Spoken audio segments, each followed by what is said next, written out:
Hi friends, and welcome back to Eliza's Notes. I'm Eliza, and today we're going to be talking about fear of success.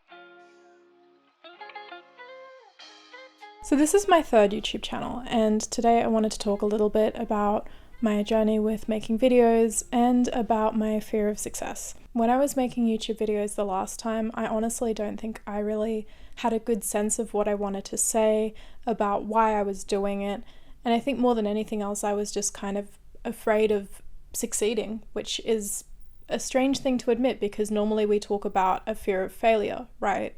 Mainly I held myself back because I was afraid of judgment, I was afraid of losing my privacy, and also I just thought YouTube was maybe a little bit cringe to be doing. But these days I have a completely different attitude towards these things, and I think it was good to hold off a few years and just grow into myself a little bit. What I realized is that if you look for reasons not to do something, you are always going to find them. I'm not going to name any names, but recently I was watching a content creator who also lives in Paris, and they were talking about how they hate mediocre content. There's too many people online these days putting things on the internet, and just generally that there's, I guess, supposedly too much rubbish out there. I hold a very different attitude towards this. I think that everyone has the right to be giving it a go. I think this is a really contradictory argument to make. How can people make better quality content, in this case, if they haven't started out by having a go and practicing by making lower quality stuff? Maybe they have a day job, maybe they don't have access to equipment, all of these kinds of things. I personally think there's room for all of us online. The real issue is that tech companies are able to organize and manipulate their platforms to squeeze the most out of content creators. I had a go at posting my first YouTube short yesterday.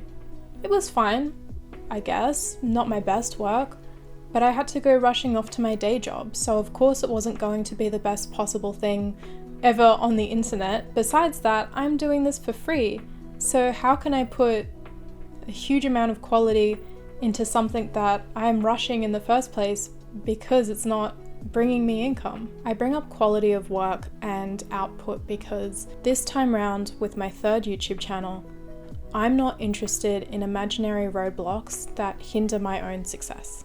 I'm not interested in self-sabotage. I'm not interested in following unhelpful narratives that other people are putting out there. I think it's really important to keep your intentions in check when you are trying to do something new, trying to do something again. I think that I need to be invested in my own success, yes, but also it really helps to be invested in the collective success. It's important to stay curious and open to what other people are doing and keep an open mind just in general to increase input, which is extremely important for creating and being a creative person in general. I guess I'm also just a couple years older now and feel more comfortable in myself, better equipped to handle any issues that arrive with being public online or just in general about how to problem solve when I'm creating content. I'm really optimistic, and I think that making vlogs will be a great way for me to continue flexing my creative muscles, continue to hone my filmmaking skills when I want to branch out, and eventually my goal is to do more documentary style work. I am a trained journalist, so it follows that I want to in the future get back to that work that I was doing. It's nice to finally put aside, for the most part, those feelings of inadequacy, my feelings of being an imposter, which I know is an incredibly common thing that a lot of people struggle with, and to finally embrace doing what I love. I feel so fulfilled when I'm in front of the camera, when I'm editing, when I'm sharing it, when I'm reading people's comments, and I think I really just want to focus on all of the good aspects rather than let myself down by letting in all of the worries and doubts that I have.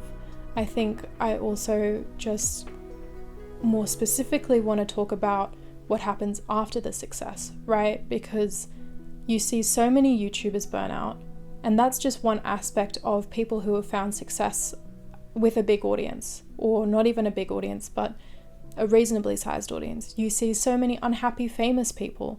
So I think it's important to keep in mind that There will always be things that can go wrong. There are always negative aspects to even what can be considered your dream job. I think a big part of getting over a fear of success is also recognizing what you can learn rather than letting all of the doubts come as a flood. It's good to take feedback on board. It's good to realize where you can improve rather than just shut down. I wanted to give some context to this YouTube channel. Mainly, I wanted to talk about fear of success today and just to hopefully let someone out there know that they're not alone in self-sabotage and that self-sabotage can look like a lot of different things. Bye for now, and I'll catch you in my next video.